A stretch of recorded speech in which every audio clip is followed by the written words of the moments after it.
Njerëzit nuk do të nevojiten për Bill Gates si do të ndikoj inteligjenca artificiale për 10 vite të ardhshme.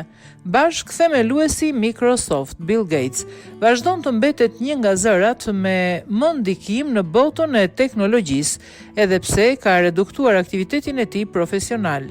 Në një intervistë për emisionin The Tonight Show të Jimmy Fallon në ABC, ai ndau vizionin e tij për ndikimin e inteligjencës artificiale, cila do të ketë gjatë dekadës së ardhshme. Sipas Gates, brenda 10 vite, shumica e detyrave që sot kryen nga njerëzit do të realizohen nga inteligjenca artificiale.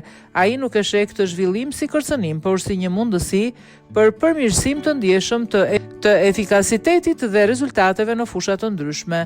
Gates theksoi potencialin e madh të IA-s në teknologji, arsim dhe mjeksi, ku pritet të sjellë këshillime më të sakta mjekësore, mësimdhënie inteligjente dhe përparime në kërkimet shkencore. Po ashtu ai përmendi ndikimin që mund të ketë në prodhim, transport dhe bujqësi, duke i cilësuar këto ndryshime si të thella dhe që po ndodhin shumë shpejt.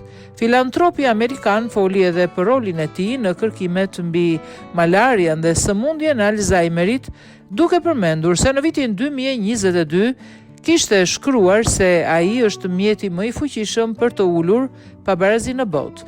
Për Gates, inteligjenca artificiale përfaqëson një revolucion pozitiv që mund të çojë në trajtime të reja për sëmundje vdekjeprurse, zgjidhje për krizën klimatike dhe arsim cilësor për të gjithë, duke transformuar rrënjësisht jetën njerëzore në dekadën që vjen.